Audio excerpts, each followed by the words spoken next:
David, how was the opening of the series with the credits? How was that shot? Did you shoot that? I did not shoot that. I came out, we had finished the show, and I came out from LA, and I had this idea for just what you see there. But I went on the location scout, and we went for a drive, and we shot some tests. Phil Abraham shot most of it on 16. Mm-hmm. And I think I was there for the shooting of part of it, but not all of it. And what was the idea that you had? The idea was just to do a thing where he's leaving, he's coming from New York. Back to New Jersey. Back to New Jersey. Comes through the Lincoln. It was to start out in the Lincoln Tunnel, just as you're getting to the sunlight, where the sunlight opens up, and you're driving out of the tunnel, and then take him all the way back through his neighborhood into his home. Yeah, it's very effective. Well, thank you. And how about the song? Who wrote the song? How'd that happen? The song is a band called A3 from England, which I had heard on this great show out in LA, Morning Becomes Eclectic, on KCRW, and they play a lot of really good music. And I had heard that song 2 or 3 years before. Oh, really? It wasn't written for the show? No. I'd heard it 2 years before. In fact, we auditioned a lot of, we shot that sequence and then threw up a whole bunch of songs against it. We used a Kinks song, we tried an Elvis Costello song, all of which were great. Stevie Van Zandt song, and this one just seemed to capture it best. It's funny how they kind of stick when they stick together. It was no doubt about it. Yeah. And in fact, for a while, I wanted to do a different song every week. And HBO said, don't do that, give us something identifiable. And I thought, oh, how bourgeois, you know, how stupid. But then I heard this song, and I thought, yeah, this is great. Yeah, it works. We're going to the pilot episode, which I thought was brilliant. The image of the ducks in the pool is a very haunting one, and it turns out to be rather a memorable metaphor. How did that idea come about, the whole idea of the ducks? Well, I had long before the HBO life of the show, originally it was a Fox project. It was a Fox development project, and I had to write a pilot script for Fox. And at that time there was also a deal to bring back the Rockford Files on CBS in these 2-hour movies. And people doing that were Stephen Cannell and myself and Juanita Bartlett. We'd all worked on the Rockford Files together. So I went over to Juanita's house one day to work on for a story conference on this Rockford stuff, and I saw in her pool this ramp and these ducks. She said these ducks had come to her house unbidden, and I just thought, that's what we'll do. We'll put those ducks in the show. They'll be in Tony's pool. It works marvelously. Once it was there, it was a chance to. I mean, who knows why these things happen? I thought, yeah, he'll have these obsessed with these ducks. It works it's very moving, actually. It becomes very touching, and then it's referred to throughout the first season, really. One of the great things about doing the show is doing the therapy scenes, in that you can say something. You know, you write a line of dialogue, or you have an idea that happened three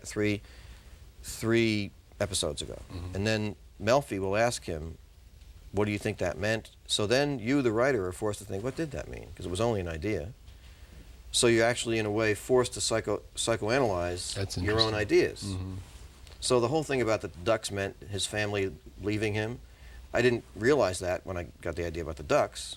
I only realized it when she was saying, what do you think those ducks mean? So basically you're saying that your instinct. Yeah, that's really, we've decided early on just to trust this, you know, all of the writers do that, trust our subconscious, and then try to make sense out of it later, rather than design an architecture of symbols. Yes. That would, you know. It might get precious. The chocolate bars. It might get precious. Yeah. Well, it works, because it has a freshness. It doesn't seem, you know, Germanic. Staged. And also maybe it says something to you about psychotherapy, that you can slice this stuff a million ways. It doesn't seem it means that. Yeah, but it doesn't seem to be, you know, schematic. It isn't. And so it's fascinating. Did you do, or do you do a lot of research on psychiatric sessions? I mean, did you do a lot of research for the psychiatric sessions? I've been in therapy for a long time. So I see, so you had your own. I had done the research. Lived through the research. It's just finally starting to pay for itself. What was the original impetus for the series? How did that develop? The original impetus for the series was, I don't know how far back you want to take this, but I had a deal. To the original impetus. I had a deal with Brillstein Gray to develop television series. I had worked on Northern Exposure and couple of other shows, many other shows. And so I had a development deal. But you hadn't created a series I yet, had created you? one series in 1988 that stayed on the air for about 6 episodes. What was that called? It was called Almost Grown. And I had some similarity to The Sopranos, but at any In rate, what way? The use of pop music and rock and roll. That show was all about music, and we used a lot of source music just like we do in this show. But that show was about a couple. Was about a couple who meet in high school in the early '60s. They go through the famous '60s, all that tribulation, and then they have children of their own. It was the early '80s. By the early '80s, they have teenagers of their own. Or by the '80s, and so that show. So it was a family. It was a family thing, but it went back and forth in time. Right. So sometimes you saw those people as seniors in high school. Sometimes you saw them going for their draft physical. Sometimes you saw them as parents, and it was. And every episode would go back and forth through all those different eras of their life. It was very difficult to do. I bet.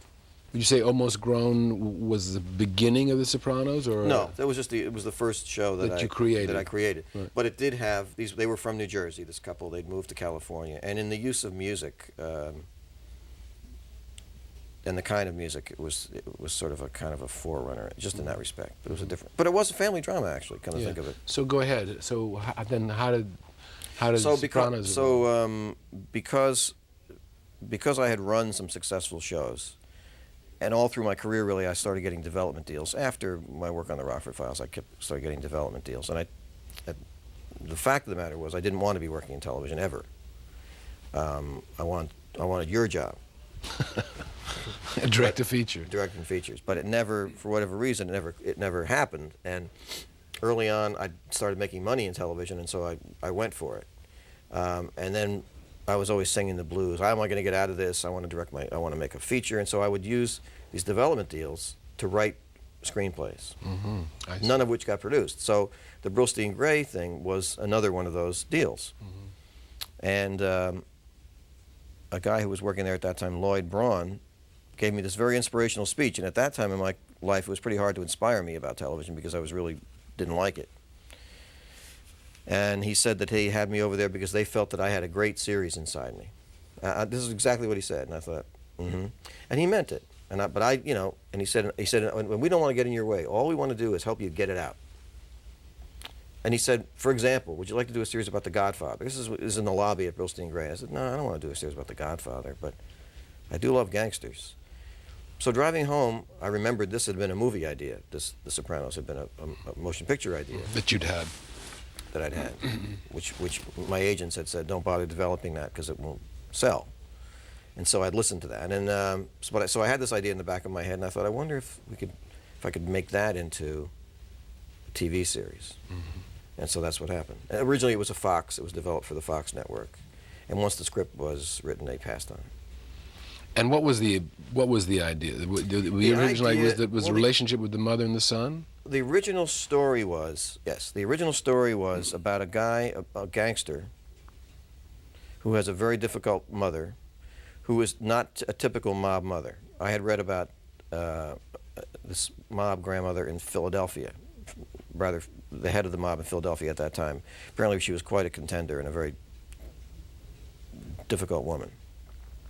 And so I was interested in doing this mother-son thing, having to do with the son, this gangster finally has to go get psychotherapy. And because of his problems. Because of his problems with his mother. Yeah. Gang war is declared. His mother is angry at him for putting her in a home, or for neglecting him. I don't know if I had the home at that point, but she's angry at him for neglecting her. And the therapist, because she has a window into his mind and is listening to all this stuff about his mother, is the one who says, I think your mother may be the one who's behind this gang war. That was the original idea. I see. Well, I can see how that evolved. And so that's kind of that did sort of spread out into the whole season. Right. Fascinating. And are the characters based on real people you've observed? No. Characters like Christopher or Big Pussy or Uncle Not Junior? at all. I have no connection with. I don't know anybody in the mob. So how did they evolve, these characters? I was just when I was growing up in Jersey. As a young kid. I loved mob movies. My father and I used to watch The Untouchables every Thursday night. But before that, even as a younger kid, I had seen a $1 Million Movie. I don't know if you remember $1 Million Movie. Yeah, sure. they would play the same movie 5 times a week, Right. and they had Wellman's Public Enemy, and that movie, like, I guess I was probably 8 or 9. That was a big experience. That movie to me was shocking and frightening, and I never sort of lost my fascination for it. So the characters really were not based on anything you knew, but would you say that they were inspired by people in your family or people that you observed as you were growing up in New Jersey? I guess so. There's a sense of, I have to say, there's a feeling of, there's a personal feeling to this. Well, yes, I think the way the characters interact with each other, let's just take the mob out of it. Yeah. The way the characters interact with each other, and especially the way the family interacts with each other, is definitely based on people that I grew up with. It's based on my family, except for the cursing. There was no cursing in my family. The fascinating thing about the series is how the family interreacts and how that really dominates, in a funny way, dominates the gang aspect of it. Well, you know, at that point, when was that, 1997 or something?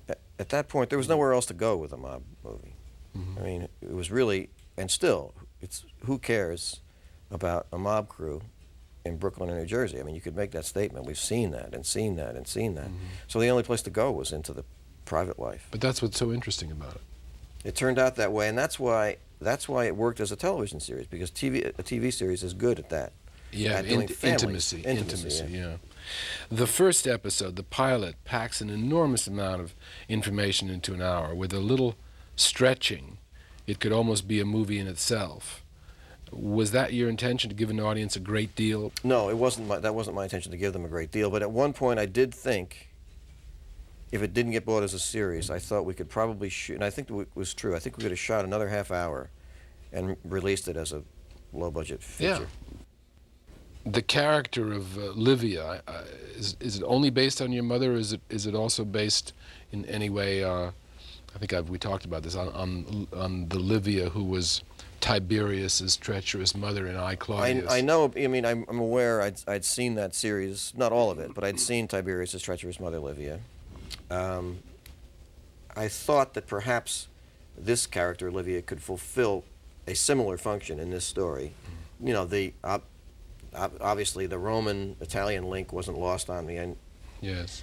Yeah. Maybe in some way, if anything, it was sort of a slightly tongue-in-cheek comment on I, Claudius. Yes, This I, Claudius in New Jersey is sort of a, funny maybe idea. a funny idea. And we didn't do I, Claudius in New Jersey, but you know, that was that part of it. That reminds me of when Howard Hawks called Ben Hecht and said he wanted to do a gangster picture, and Ben Hecht said, "You want to do a gangster picture? It's been done." This is 1931. And Hawks said, "Yeah, but what we're going to do is we're going to take the Borgias and put them in." Oh, really? And Ben Hecht said, "I'll be right out." And that was Scarface. Wow. That became Scarface. The whole incest theme. Anyway, it's funny how the contrast between the normal family life and the abnormal gangster life makes both of them seem strangely universal. Was this part of the intention in the conception? Yes, it was. I mean, I think I would have tried to make the gangster life strangely universal anyway, even without the family life. But that's the interaction is what does it seems to me. It seems to make the family life more unusual, even though it's very typical in a way. Right. And it seems to make the gangster life more typical.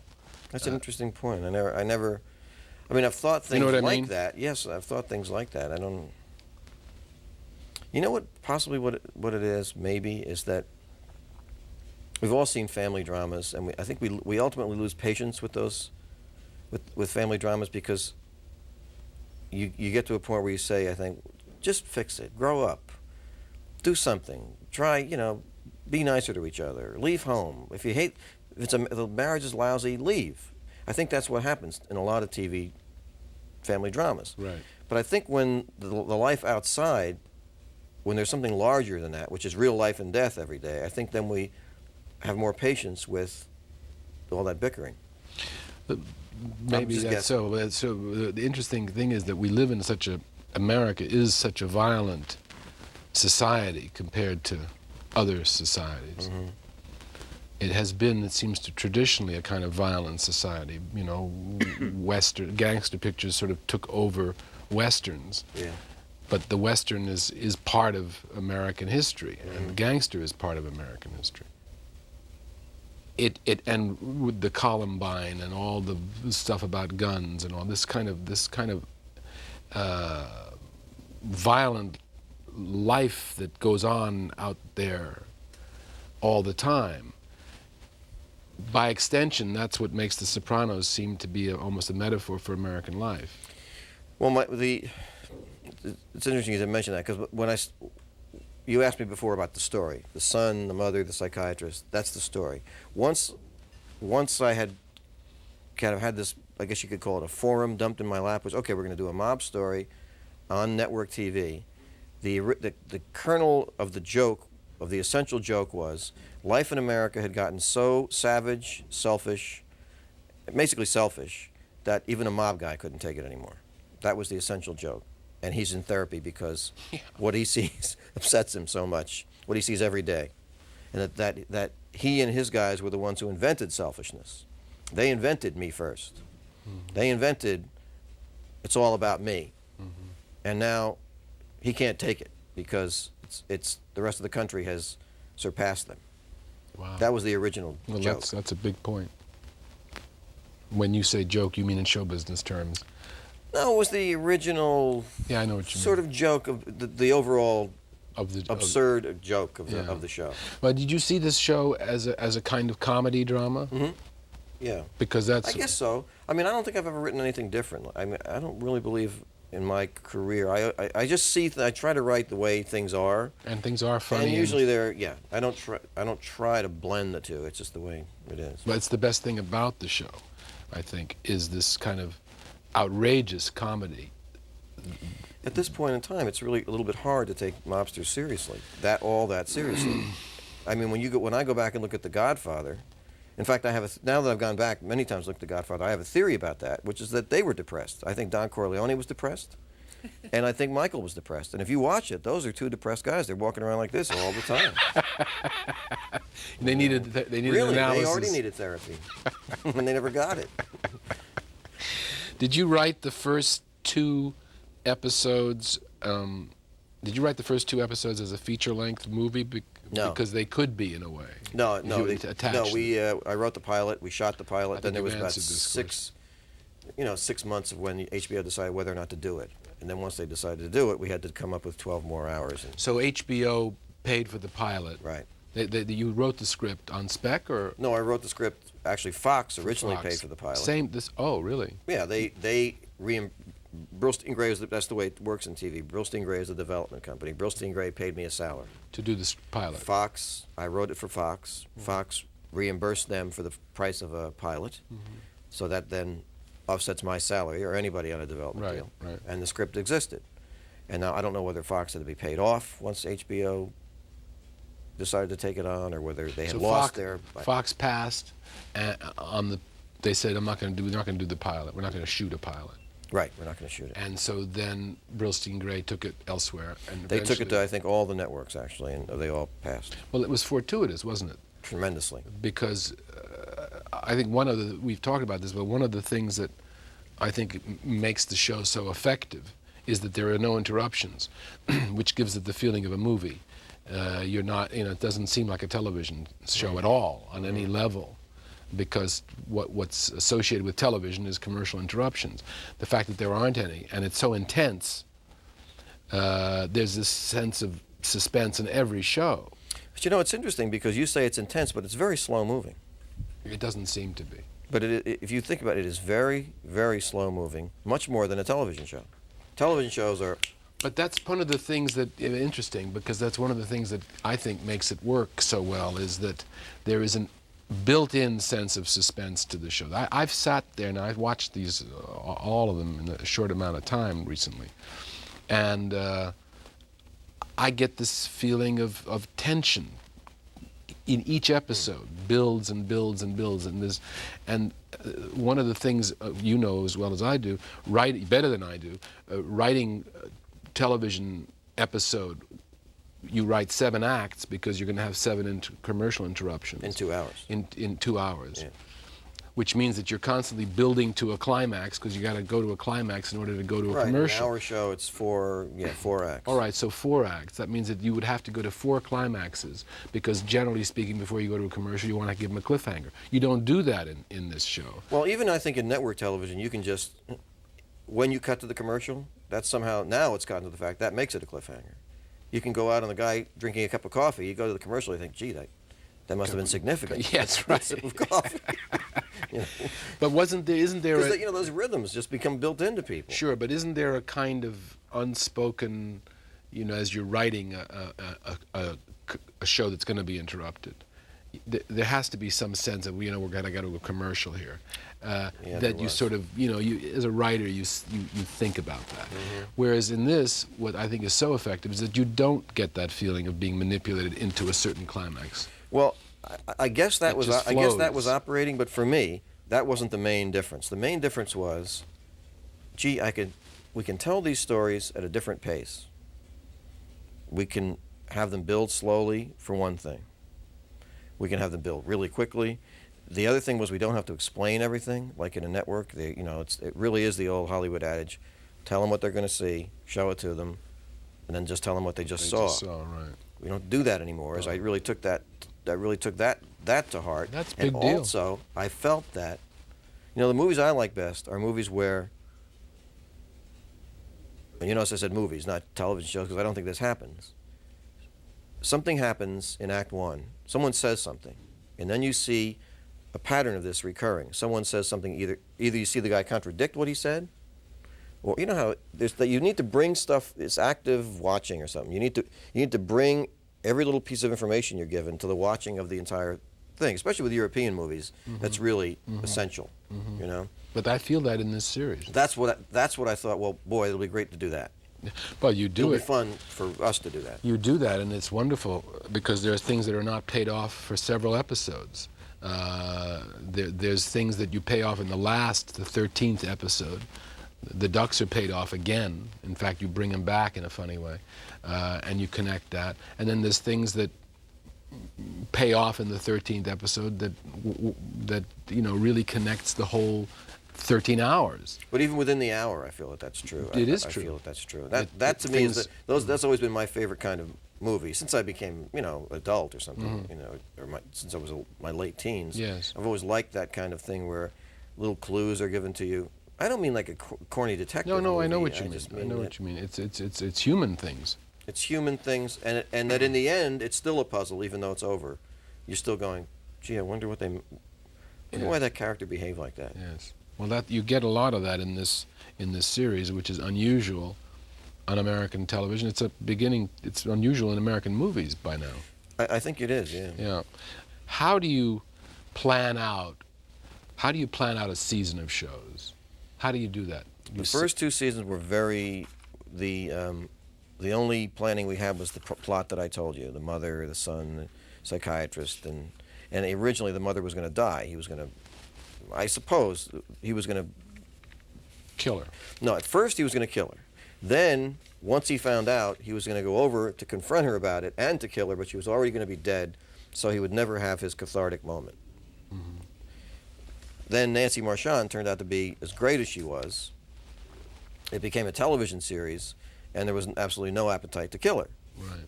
Because we wanted to keep her going. Mm-hmm. So he did get cheated because she had the stroke, and she can't tell whether she was listening to him or hearing him or anything. That's a great scene. And that's how that got changed.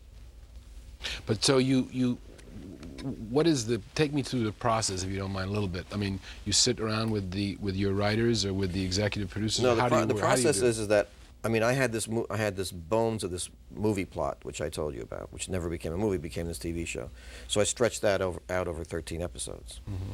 So once HBO decided to buy it, of course I panicked and thought, oh my God, now we have to do a series.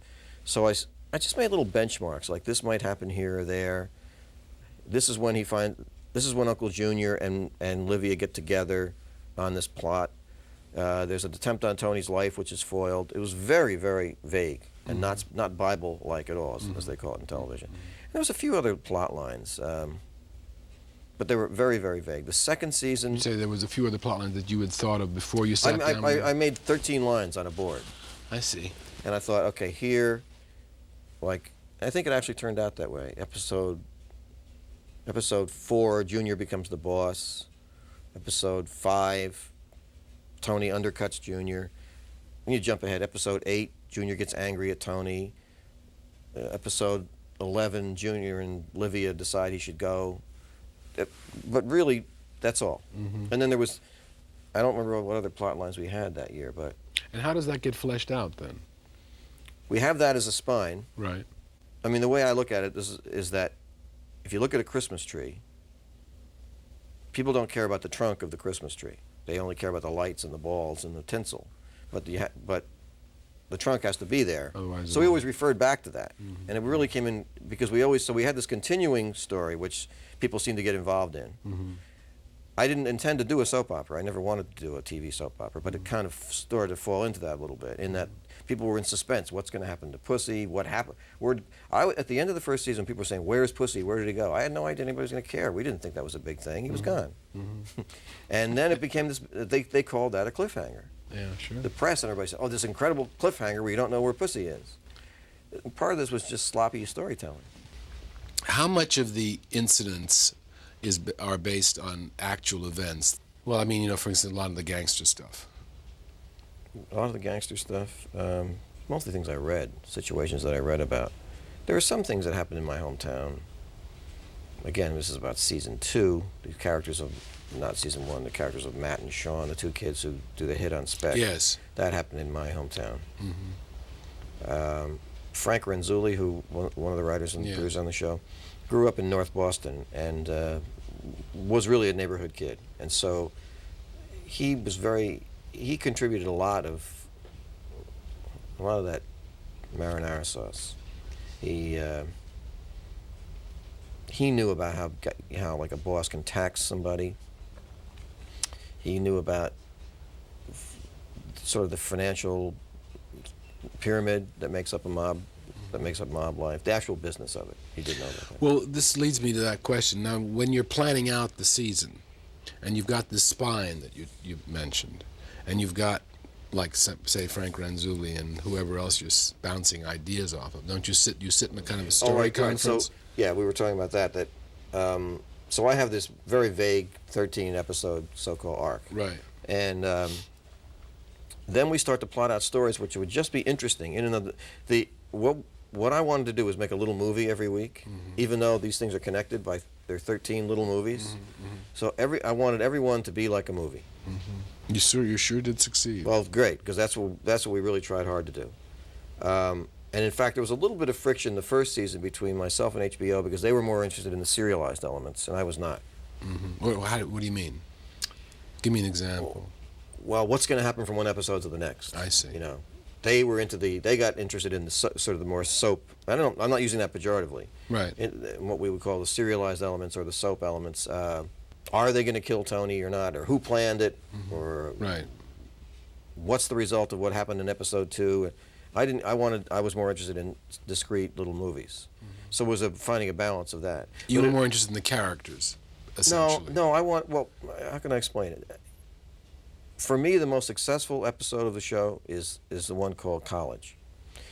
The one where he takes his daughter. Yes. Okay. And recognizes right. a squealer. To me, that's a film noir in and of itself. That could have been a low-budget movie from the 40s or something like that. It has nothing to do with anything that happened beforehand, and it has nothing to do with anything that happened later. Right. It's 2 very discrete stories. A gangster takes his daughter to college, has to kill a rat while his wife almost sleeps with a priest. Yes. You could make that movie, right? Yes. Nobody would go to see it, but you could make that movie. To me, that was the ultimate Soprano episode. And that has nothing to do with anything that came before or after. So at any rate, once we have these 13 episodes up, then we just try to do what would be a really interesting show and plot out episode 2, and then plot out, or movie number 2, movie number 3. And some we do go back and salt in some of these. Sometimes it's just a word that referred back to something that happened last time, or just do the connective tissue last. That's the last thing you do. And so the entire season is prepared before anybody sits down and starts to write episode 2, 3, 4, 5. It's prepared. And in other words, No. it's thought. You've figured out. No. No. We have that thing on the board. It's just these 13 lines right. with very little stuff. Mm-hmm. And then we have 5 writers on the show, so we sit down and we all together come up with 5 storylines. Actually beat it out every scene. Mm-hmm. Do the structure for each little movie. Mm-hmm. And then one of the writers takes that outline, goes away, and writes a screenplay. Mm-hmm. And we try to get them launched like one a week. Mm-hmm. So by the end of 5 weeks of everybody sitting down, everybody's off writing a teleplay. I see. And but you haven't got the 13th one yet. No. It's the first 5. And then the first 5 come in, and we get preoccupied with that and making them good. And at the same time, we're then trying to get like 6, 7, and 8 launched. I see. And under With the same writers. Under the same writers, and so it's done sort of in blocks in a way. I see. So you don't have the entire thing right from the beginning. Only just the spine. Just that spine. Yeah, that's fascinating. And then you flesh it out as you go along. Right. The first 5, those scripts come in. You start rewriting. We start rewriting and getting those ready to shoot. Right. And don't really know what's going to happen at the end. I didn't know that Livia wasn't going to die until probably, well, the end of the season. Well, you wrote the last episode. Yeah, and I think when we started writing, I thought we were still thinking, well, should she die or not? And we were saying, no, she's such a great character. Let's just She was bring her brilliant. back. Yeah. Nancy. I noticed there's very little scoring in the series. None. Yeah. Just source music. How was that decided? And I just like that. I mean, I just like that kind of. I've always, Scorsese's always done that, and so is Woody Allen, actually, different kind of music, and Kubrick. I find that the movies that I really like don't have score. I don't. Hitchcock started it in Rear Window. Right. Actually. Was that really? Yeah, I think he was the first. It was the first. That picture had no score. But speaking of Public Enemy, I went back and there's saw very it. no score in that, is there? I don't know if there is. I don't remember if there was score or not. But at the end, "I'm Forever Blowing Bubbles" is the theme song from the movie. At the end, when they're going to bring Cagney home, they say, "Well, they're bringing Tommy home from the hospital." And she says, "Oh, I'll go upstairs and get his room ready." And so the people go about their business. You see a hand put the arm on a Victrola. Is what they were called then. Yeah. So it's source music. It's playing in the house. Right. When they deliver him, and he collapses and he falls forward into the camera, and his mother's up. That's a long time ago. Right. Well, the scores were not used as much in the 30s. Oh, really? At all. I guess now that I think about it, yeah, you're right. There just wasn't that much of it, particularly in the early 30s, because they hadn't figured out a way to put music in afterward yet. That's right. So they didn't. So scores didn't become as predominant until into the 40s, late 30s, into the 40s. Actually, I started the song score with Targets and with Picture Show because I didn't want to have a score and an extensive. Well, that's right. You had a lot of Hank Williams. We had all that on Picture See, that's Show. the stuff I really. Yeah. Yeah, And those movies were very influential. Well, it was interesting because when we did Targets, I didn't have any money for a score, and Roger Corman wasn't going to pay for a score, and we had no money at all. So I had a friend of mine who'd produced some records, and I said, "Can I use any of your records?" And he said, "Well, for $5,000, I'll give you these 6 records." So I ended up, what could I do? I couldn't use them as score. I could only use them on the radio. Right. So I used little bits and pieces of lousy music too, just whenever the radio was on. And I noticed in doing it that it gives a sense of reality that is beyond whatever you've done, because it doesn't seem like a movie. So when I noticed it in The Sopranos, I thought, again, it works extremely well. And of course, you at that time you were tied into the 6 songs you had. If you can get any song you want, right? Not only does it have reality, but can also comment on the action. It can actually score it. So, right. Yes. Well, that's what we did on Picture Show. That's right. I forgot that. That was terrific. The that was just the year I was coming up, so that's where I got all that. Was from. We had 28 records in that picture, and that song score cost $75,000. If we did it today, oh yeah, you can. Yeah, now it's not the cheap way to go at all. No, it's because everybody started doing it. You know. Um, Well, now TV commercials are using, I know. use the Stones and everybody. But I think it's one of the things that gives the series such a feeling of realism is that the music doesn't, there isn't music coming in to comment. That was really important. It was important to me to have source music, and from the beginning I said, listen, I really want to make sure we have a decent source music budget, music licensing budget. And people would say to me, why? And I could never really answer it, to tell you the truth. I just wanted it, Well, it's realistic. I guess. It gives a sense of realism. I ended up doing that in my first picture by having something always going on in the background. Television was on, so you'd hear not necessarily music, Right. but you'd hear a show Right. or something under low, but it gives you a feeling that you're there, Life. as opposed to a score coming in and telling you what to feel. The interior, by the way, the music is brilliantly done in the show. Thank you. Just, They came through with the money, and they gave us enough money to do it right. I love the way you ended the pilot with that. I don't know who sings that song. With Nick the Lowe, Beast The Within, Beast in Me. Really, Yeah, it's Nick Lowe, powerful. yeah. It's actually a song about alcoholism, but Wow. It well, you worked. can interpret it that way. Yeah. But, It yeah, worked. it's a It great worked. song. Yeah. Johnny Cash did a version of that song. Really? Which is very, very good. Yeah. The interior struggles of the families. I've already asked you this. Really, they're based on things that you really experienced or you knew about. The Christopher Brendan versus Uncle Junior. That sort of thing, for example. That was kind of made up. That was concocted. But it is the kind of thing that, I guess, goes on. Well, in reading, in researching, we knew that the generation, or we'd heard that the generation of wise guys coming up were not the same as the older generations. That the younger ones drugs played a greater part of their lives than they did with the older guys, naturally, and that the whole idea of respect and honor was not quite what it had been, just like it is in the rest of America.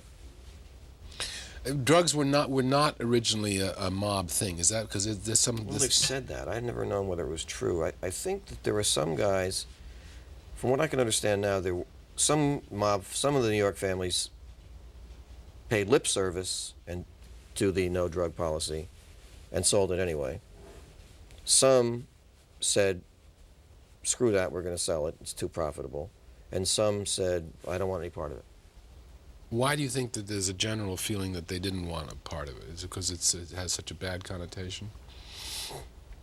I think this. Well, I don't know, but I'll tell you what happened as it was explained to me by people who knew. In a way, it was drugs that caused the mob a lot of their problems in the 70s and 80s, because that's when the code of silence fell apart. Because in the old days, you could if you were arrested, if you were a career wise guy, and you got arrested for larceny or hijacking a truck, and you had to do 5 years in prison. As horrible as that may sound to you or me, 5 or 7, those guys could do that. When you get arrested for trafficking cocaine, that's 30 to life. Nobody can do that. So that's when they started ratting each other out, and that's when the code of silence fell apart. That's what we have in one of the scenes. I think there's a guy that explains it on TV. Yes. A television Yes, commentary. right. So drugs were not good for America. Drugs were not good for the mob either. So what's good for America is good for the mob, and vice versa. I guess. The reality of the children in the series, the scoring the drugs, again, reality, the finding out of the children about the father's real occupation. That's a big thing in a couple of the episodes. It is, yeah. How did that come about? Just, you begin to think you just put yourself in their shoes, what would it be like? And they are at that age where They'd be curious. they'd be curious. Well, they're also, the teenage years are also years when you really don't care anything about your parents. So you're curious, but in the end don't care. The kids are wonderfully done. Oh, those two kids are great. Yeah, but they're wonderfully written, and the actors are superb. Well, I think everybody who works on the show, the actors they're very unadorned. They don't really, they never try to be cute No. or funny. And I think those of us on the show believe that, by and large, kids are not, strangely enough, since there's so many teenage shows and kid shows and so much concentration put on high school, that a lot of it is not at all true to life. Yeah. And a lot of so many movies now deal with empowered kids. They drive before they're supposed to, and they always have an answer for everything, and they're totally in control of what they say, and they don't seem to experience any self-consciousness, and they're always empowered. I mean, Right. I've noticed in movies, like you see very often you do a teenage movie, you see the kid sort of victorious, going like, yeah, meaning he triumphed over the bullies or he triumphed over his parents, Right. and that's not my recollection of being a teenager, that you triumph over anything. Just the opposite. Yeah. Which is how the show goes. Yeah, I mean, they're confused people. You know, Yeah. they're trying to figure it out. And what's extraordinary is that they're confused kids in a very confused situation. Right. I mean, often I've thought watching this, what a life. I mean, this constant terror lurking in the background. And who really knows if that's right? See, we have no way of knowing. Actually, I was told, a friend of mine told me that I went to high school with, that I had forgotten this. I went to high school with the son of a wise guy from New Jersey, but I'd forgotten. Yeah. And I wanted to call him up and say, are we getting that right? You haven't. But I haven't, no. Well, I'm sure you are. It feels so real. The brutality of the murders, the death in the bathtub, the strangling of the squealer by Tony, in contrast to their family behavior, is that part of the impact of the series, you think? I think it's important. I know that everybody loves the Soprano family, and we love Tony Soprano, and what a great guy, and he's so funny, and they're all so funny. I think it's important always because it is based, at least we hope, we try to be based on reality, to never forget what the reality is. And the reality is, well, there's two things. Number one, I don't think real wise guys commit as many murders as any mob movie shows, but they will go that extra distance. And they do intimidate, brutalize, and murder people. So I think it's important to have that be part of the texture, because so we don't sort of go merrily off this pier that, oh, these lovable, funny mafia guys. Well, that's what I think is so powerful. One of the things that's so powerful, you constantly keep reminding the audience of the extraordinary brutality that lurks underneath the surface of these lives. Well, but you know, I mean, Goodfellas was a very important movie to me, and Goodfellas really plowed that. I found that movie very funny and brutal, and it felt very real. And yet, it was the first. I think that was the mob. Of course, all of his work has been like that, but that was the first time he actually dealt with a mob crew. As opposed to, say, The Godfather, in which there's something operatic about it, and Yes. classical, even the clothing and the cars, and you know, I mean, I always think about Goodfellas when they go to the mother's house that night and they're eating, and and she brings out her painting. That stuff is great. I mean, the Sopranos learned a lot from that. How do you decide on the directors and the writers? How does that work out? The writers, Robin and Mitch, I had worked with before on Northern Exposure. And you brought them in right from After the when pilot. it got greenlit? After the pilot, yeah. They had read the script and they really liked it, and I knew what they could do because I'd worked with them before. The others, I read material, and Frank's just jumped off the page. He's, like I say, He was a writer, and you read something he'd written? Yeah, I think he'd worked for David Kelly, and he'd also I think he had a couple of short-lived series. So you brought him on? Yeah, brought him on, and then we did some experimenting. Some of the people we started with aren't with us anymore. They sort of fell away kind of fast. And same thing with the directors? Where you bring somebody in and... Usually we try to be people... Well, the first year, it was... I'm talking about the first year. A combination of people we knew, people I knew, or some of us knew, and who was in New York, because we were trying to save money and not bring people from L.A. Right. And most of my connections with directors were in... It seems John Patterson and Alan Coulter have continued with you. Right. Well, Alan was one of the New York... That was the New York contingent. And Alan came to see me early on and said he really wanted to do the show, and he's a producer, too, on the show. He did become a producer on the show. And he's done some of our best work. John Patterson, I go back to Stanford Film School with. When I got to Stanford Film School, he was already there. He was like the TA over me when we first got there. He directed me in one of the episodes. He's really good. Yeah, he's very good. He really knows his stuff. He's been directing a long time. And then Tim Van Patten, you He was brought in, and John was was a California guy who I wanted to work with. so you brought him in. Brought him in. Tim was also a guy from New York here that we were trying, like I say, we were trying to bring people from New York because to save some money. And he did a good and job. it's turned out to be, now we don't really think that much about the money aspect of it. Yeah. But But we just you go used with him it. on the second Yeah, series. it's great. How about the casting of all the actors? It's so right on the money. How did you cast? How was the casting accomplished? Just a seeing typical people? way. I mean, the best thing we did was I saw a movie that Steve Buscemi directed called Trees Lounge. I don't know if you've ever seen it. I never see. I heard it's about very it. good. Yeah, I heard it was. And I loved the cast in that movie. And I looked at the casting, and it said Georgianne Walken and Sheila Jaffe. And I didn't know either one of them. And I said, that's the people we should get to cast the show. And I don't think they'd ever cast a series before. They'd cast mostly independent movies. So that was the best thing we did. And they brought us, they brought us these great New York actors. Right. Brought them in and. But that part of your intention was to use New York actors, Yes. to keep it East Coast. Definitely was to keep it East Coast because in its Fox incarnation, people have said to me, "Oh, I see. It's set in New Jersey, so you'll shoot the pilot. You'll shoot part of the pilot. You'll shoot the exteriors of the pilot in Jersey, and then shoot the interiors in L.A. and then shoot the series in L.A." I said, "No, I'm going to shoot the whole thing in Jersey." And people go, and you could tell they were looking at you like, "Yeah, that's interesting, you simpleton. That's never going to happen." Really, that was that kind of like, you Right. poor schmuck. It doesn't happen. It doesn't happen. That kind of cynical. Oh, really? And then, their second position would be, "Oh, I see.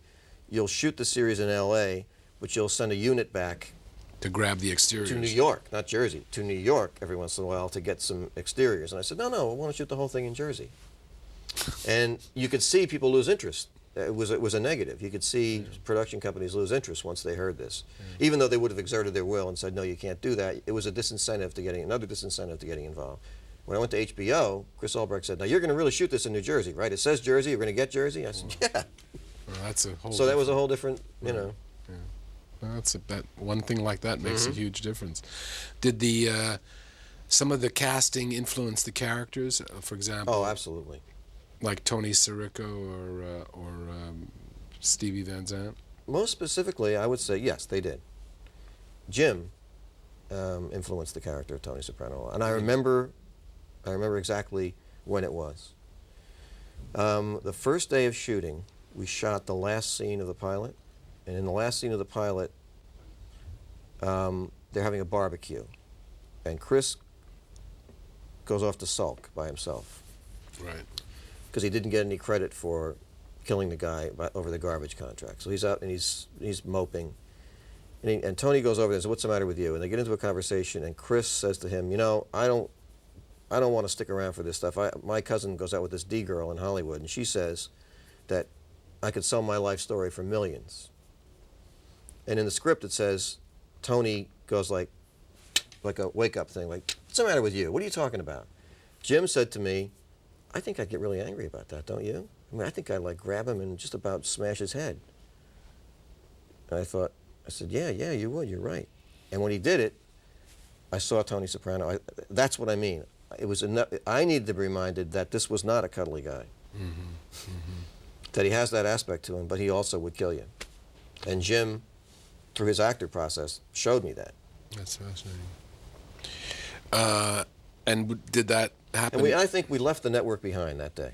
In a way, that's when we left network television behind, in some crucial way, and that was, right then. And you said that was shot early on. Early on, yeah. Yeah.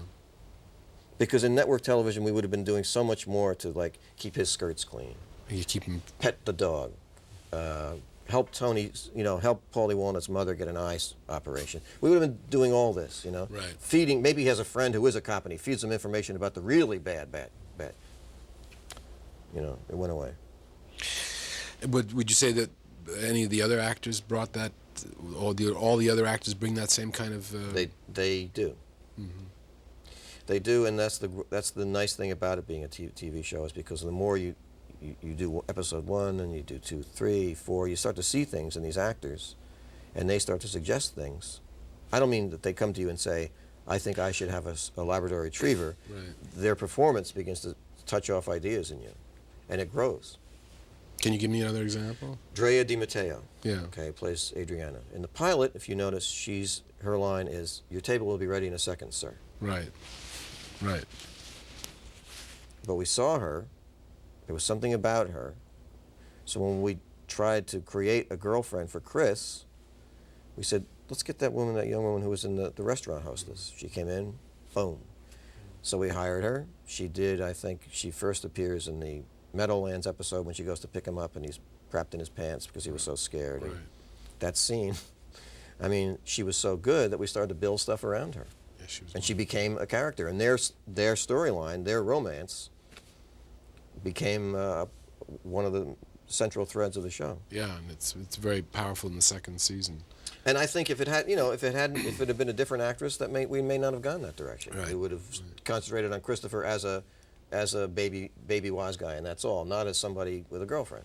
So you believe in John Ford's axiom that the best things happen by accident, or that you look for the happy accident. I'm really asking do. you. Yeah, I really do. Yeah.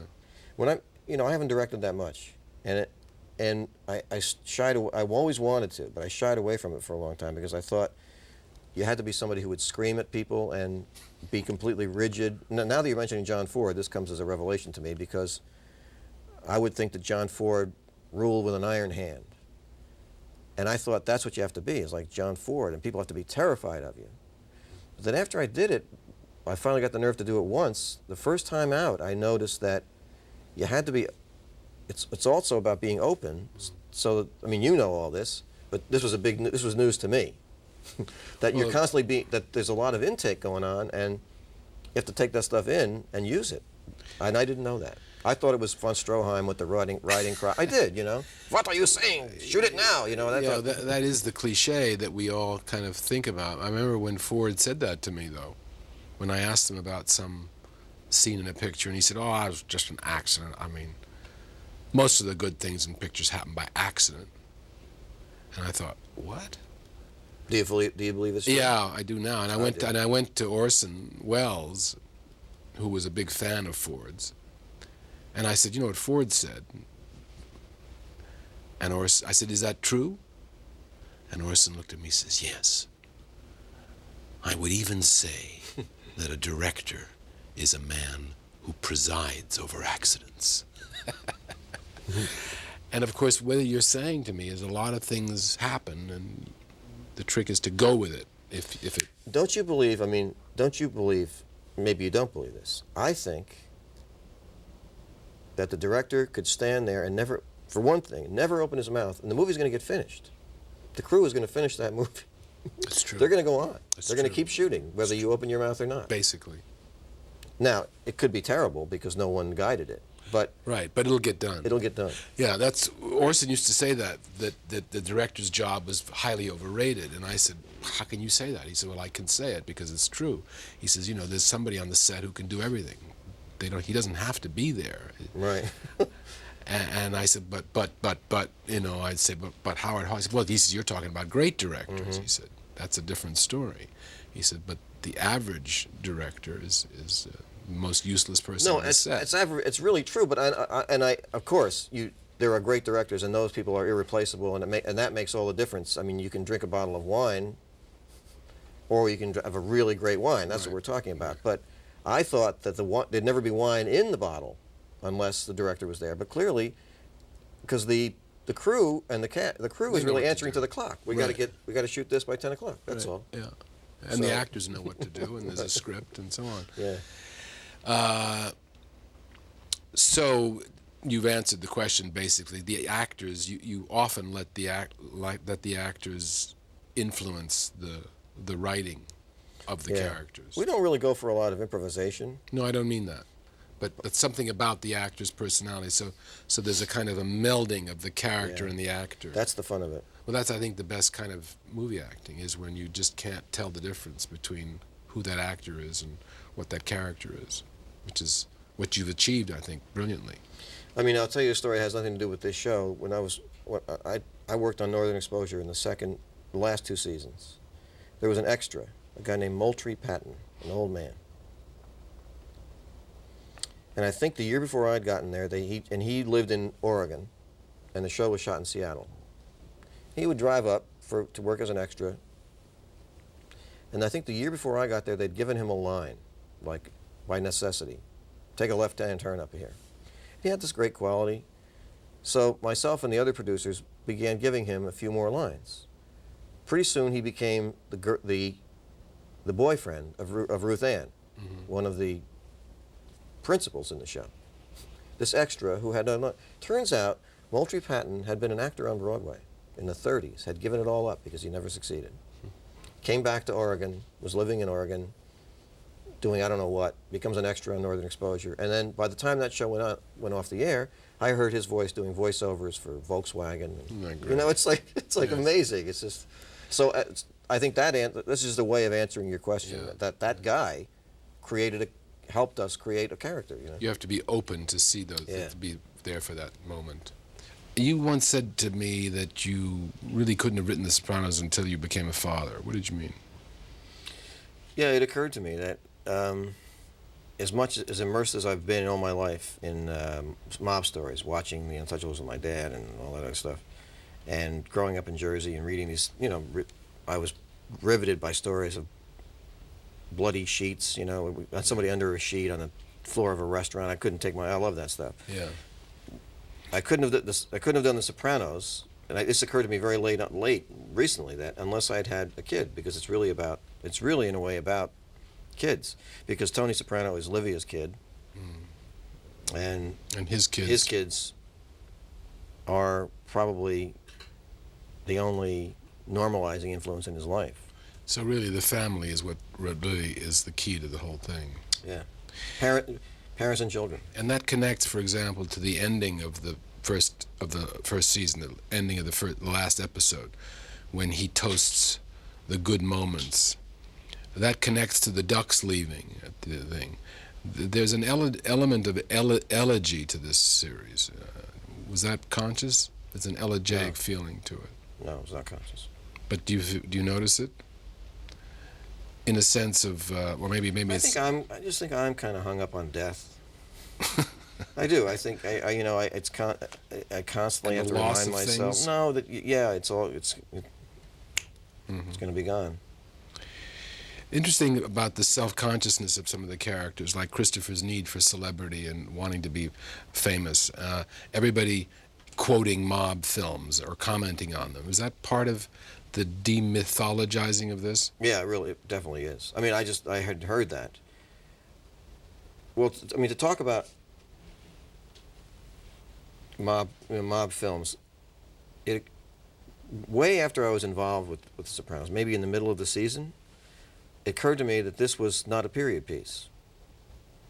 Goodfellas, when it was made, was a period piece. It was made in the 90s. It was about early 90s, 80s, whatever. It was about the 60s and 70s. These are the big benchmarks to make these movies, the contemporary ones. The Godfather was made in the 70s. It was about the 40s, 50s. And then I thought, oh, God. And these are the ones I was hoping, in some level, to be in that neighborhood. I thought, but this is about right now. And then that came as a shock to me. And then I thought, then I'd heard that wise guys were very taken with those movies, particularly the Godfather movies. And it was very much a part of, that was just a desire to, again, just talk about America, I guess, how much influence we are by movies and by media. Yes. That life, life has become more and more artificial or something. And that. Well, you succeeded. The priest, Father Phil, and his closeness to the two women, I think this is rather daring in terms of the church. Do you agree with Carmilla's evaluation of him in the last episode? Yes, I do. Yeah. I do. And the priest all came about because I had heard, I guess there was I don't know which one it was. Maybe it was The Last Don, one of the later Puzo books that CBS bought and did, and they did Bella Mafia, and I think they had the mafia wife go into bed with the priest, and I thought, oh, it's just so tacky and sensationalistic. So let's invent a priest that she can not go to bed with. But there's a hint of something. Something, but they don't. But they don't do it. And actually, Father Phil, people say, "Oh, The Sopranos, what a scummy world that is." But Father Phil is a guy who wants to screw that woman but doesn't. Yes. Well, that's admirable. He sticks by his code the way Yeah. Tony sticks by his. By his, yes, that's very interesting. There's a powerful use of dreams in the show, and even more so in the second season. How did that come about? I'm a big Buñuel fan. Really. You That's can really- tell that now that you mention it. I really like. I mean, nobody can do dreams as well as he can. Yeah. I think. And David Lynch, I think, does a great job. And to me, there's always been a link between movies and dreams. Well, there is, isn't there? They seem to be very similar. Yeah. Or that maybe movies, and then this isn't a movie, it's a TV show, but it's shot on 35 millimeter film. It uses the same cameras, equipment, techniques. That actually they come closest to the movie thing when it was invented. I think people, it was a way to actually capture that dreamlike state. Yeah, Orson Welles referred to movies as a ribbon of film, a Ribbon of dreams. Dreams. Well, I thought it was Truffaut. Maybe it was true. I read Truffaut who quoted him. A ribbon I of think it dreams. was Orson that said It's a ribbon really, of dreams. it is. Yeah. That's, to me, that is the definition of it. Yeah. Is this kind of straight classic narrative style of the direction? Is that something that was discussed among the when you discussed with the other directors, or certainly it's there in the pilot episode that it's. Oh yeah, it was. Yeah, we. So you. With every TV series, I mean, if the pilot has turned out okay, you try to give it a visual style. That's similar to the pilot. Yeah. Right. So you set the tone. Yeah. That's not just this show. That's every show. Right. How much rewriting and re-editing do you do as the creator of the show? On an I episode usually by take, episode it depends. The writing, I usually take a pass. Sometimes I've had to rewrite stuff a lot. Sometimes, and more now, I don't rewrite quite as much because everybody's, the writers, we're all at the same place now, or in the same page. I mean, So you mean you were rewriting stuff even when you didn't get credit for it? When you oh, didn't take always. credit? That's the nature of a television Right. executive or television producer. They, even on most TV shows, when you see different names, Mm-hmm. by and large, there's one or two people who are doing a lot of rewriting, and you don't. They don't always take credit. Don't always take credit Right. for it. And the editing, it's a lot. I do all the editing, and I've selfishly kept that from myself. And in fact, I thought my colleagues at one point would say, screw you. Why don't we get to edit? And they haven't done that. And I really appreciate that. I just love that part of it, and I'm sorry to say I haven't wanted to share it. Well, it probably that's what gives the overall series such a uniform quality and a A lot of it's done we change things around. We change the stories around, and then the music sort of melding with it's all there. And Yes. so it's easier if one person's eye. Well, it has to be, and I think that's one of the things that makes the series so personal. It has a vision, one person's vision. But I've always felt guilty about the fact that Don't. the other producers Don't get guilty. to edit, and they haven't squawked about it. Do you feel any obligation to the fans or to what's been successful for the public? Does it occur to you? Or do you try to fight that thought? I try to fight it. Good. There's a line in the show about, in one of those episodes in the first season, of cunnilingus and psychiatry brought us to this. have caused all the problems. This is a pretty outrageous, it's true though. And that going down on a woman or going to a psychiatrist or anathema. Why is that? Is that a primitive? In that world, I guess. Why is that such a primitive? It's a sort of primitive. We actually, as far as the cunnilingus aspect of it, we actually included an explanation of that in a show called Boca, in which she explains in which the going down on a woman created this. See what it was I wanted to do a mob show, but I wanted the friction from, and Tony and Junior have these business antagonisms. Right. But somewhere along the line, it occurred to me that I really wanted it to be over something really ridiculous, like the fact that Tony laughed because Junior went down on a woman. That's what caused these guns to be drawn. So you're saying the fall of Rome was caused by exactly something very minor. And I think that does happen with people. Personalities rub against each other. But we had talked to a guy who was a connected guy, who had said that there was a big taboo against going down on a woman. And we actually quoted him. He said, the theory being if you'll suck pussy, you'll suck anything. And that's a line in the show. Yeah. Yeah. So, you know, and Frank Renzulli, as I said, kind of bore that out. Said, yeah, it's not looked upon as a good thing to do. In the house, at one point, Tony says, "In this house, it's 1954." Is that also true of gangsters, or just of certain, or is it true of a certain class of in America, that there's an old-fashioned aspect? I don't know anymore. I think that's true specifically of. I think it's true specifically of Tony Soprano. Mm-hmm. But it's interesting. There's this kind of, it's an old-fashioned thing, but you pick that up in some of the other gangsters as well. There's a kind of an they are kind of old-fashioned on a certain level. About certain things, they are old-fashioned. Mm-hmm. They always claim the moral high ground for things that are personally inconvenient for them. There's also a very good thing about the 20 million Italian Americans who are not in the gangs, who are hardworking, decent people. What's your attitude to the glorification of the mob? The glorification of the mob. This is a long answer, and it shouldn't be, because I have serious disagreements with the Italian anti-defamation people, if that's what you're asking me. Well, which you deal with in one of the episodes. Every once in a while we deal with it. Mm-hmm. And I knew it would come up. Mm-hmm. And I think it's I don't know how to explain my feelings. It's a long answer. I don't know if you really want to hear it. Can you put it in a nutshell? I think the Italian-American experience is an advertisement for America, for the democratic experiment. Mm-hmm. It's hard for me to think of a group who's come from so little, who's done so well. Some of my grandparents that came over here from southern, and I'm talking about southern Italy. We're not talking about the Tuscans, or we're not talking about the Romans. We're talking about people from southern Italy who came over here in the early part of the century, were illiterate. They knew less than people coming across the border from Mexico who can read. Okay, they have done spectacularly well, I think, in America. That's what I mean, that they're an advertisement for the American capitalism. Mm-hmm. If you have so little self-esteem at this point that these movies bother you, I have to wonder why. Mm-hmm. Also because this Italian mob thing has become, for whatever reasons, a national myth. Mm-hmm.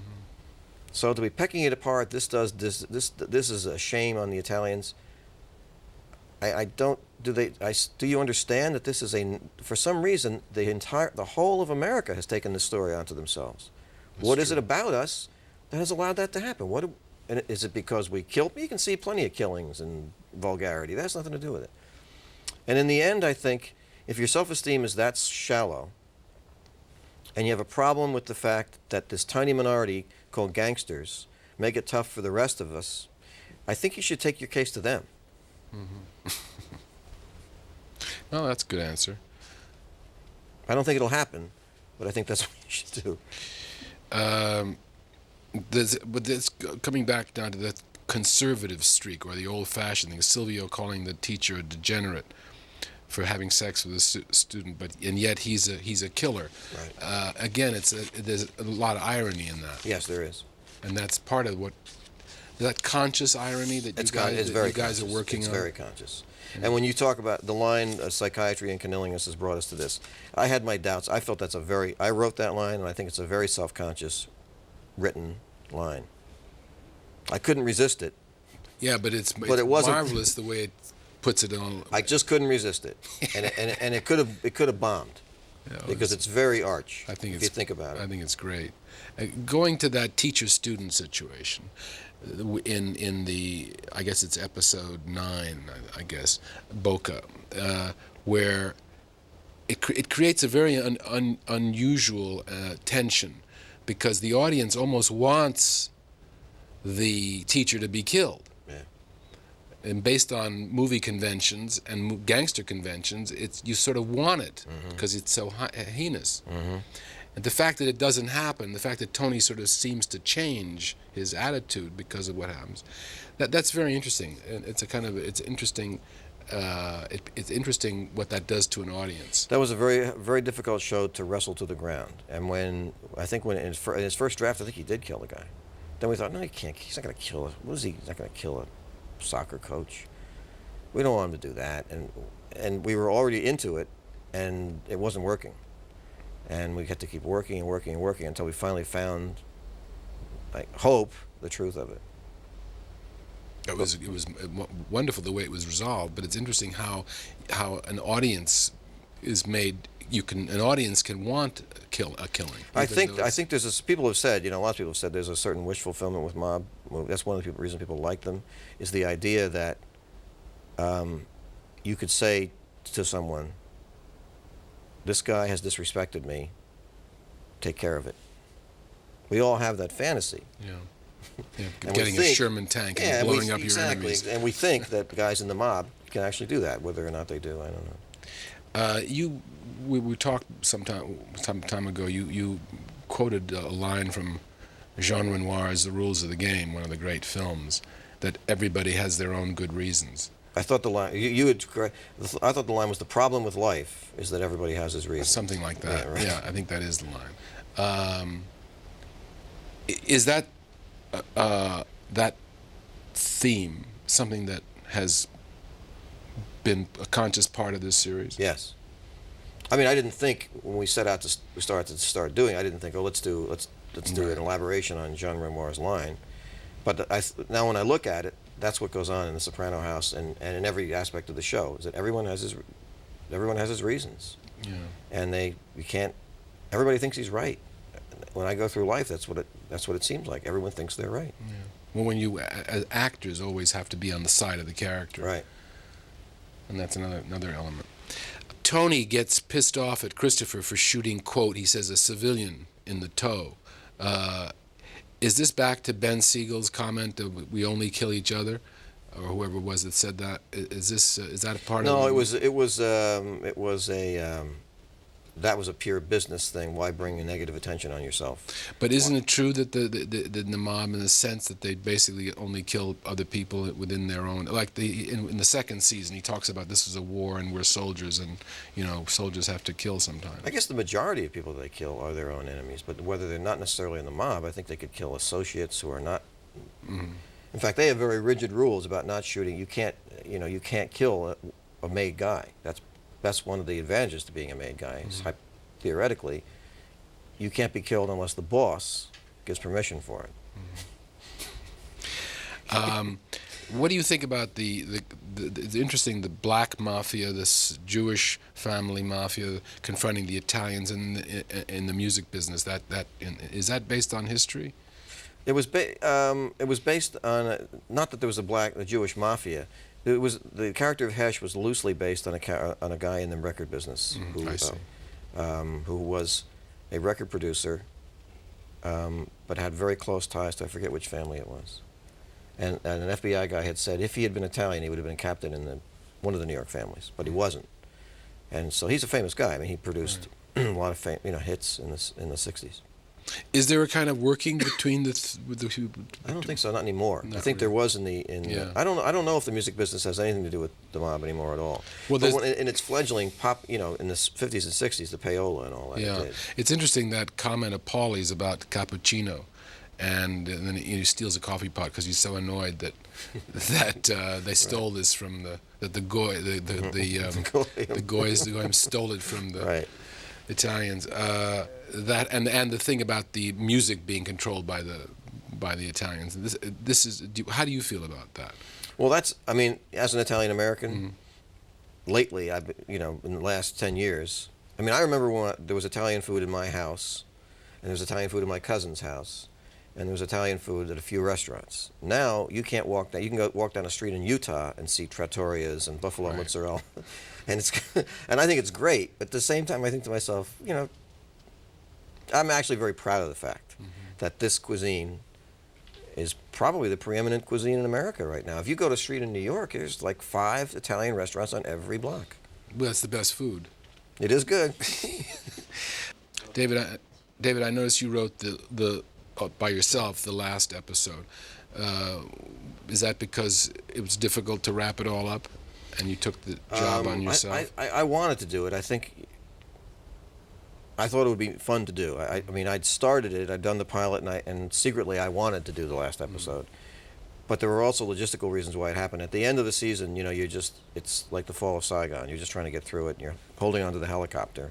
And because I had started the show, it would take me, I could write that show quicker. Because you knew it. Because I knew it. So that was and we were, everybody else was trying to do everything else. We were just trying to finish. Right. And so that's how it happened. It's brilliant, I have to tell you. It was a lot. It turned out to be fun for me. Yeah, it was good. One of the best episodes.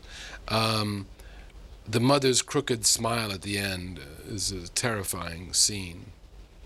Is that based on something? No, not at all. Not at all. The New Yorker said that the series gives one something to think about. The ambiguity of the characters, the dark comedy. You definitely decided to push the envelope in this series. I did. And by doing that, you have given people something to think about. It would seem that way. People seem to really like it, and I was really glad when the show first debuted. The kind of stuff that was written about it, to me, was interesting. Mm-hmm. It seemed like that what TV critics and journalists are writing about it was, they were giving me food for thought. Or us. They saw things that we had never really intended, but which were obviously there. I really felt that there was a connection. Mm-hmm. Did that help you in the second season? The second season, we were so terrified that really, because it had been there was such a big hoopla that we were just petrified. How do you top it? Yeah. Well, you didn't have to top it. You just did it just as well. It was terrifying. The New York Times called it a masterpiece, and I concur. But the fact, what they talk about is the human failings, America at a crossroads, violence in the country is part of our culture. Is there some comment you could make about this, to sum it up? No, it's in the show, my feelings about all of it. And I guess if I wanted to just talk about that stuff, I'd be in a different business. I'd be a sociologist or something like that. Well, the supposedly good art says what it means within itself, and it does. Well, thanks. I mean, I think it starts to get watered down because any particular scene isn't only about one thing. I mean, you know how this works, yes. and then it becomes pigeonholed into. Well, that's one of the great things about the series, is that each scene and everything in it seems to be about more than just one thing. It reverberates in a lot of different areas. That's the kind of movies I like. Yeah, me too. I noticed that.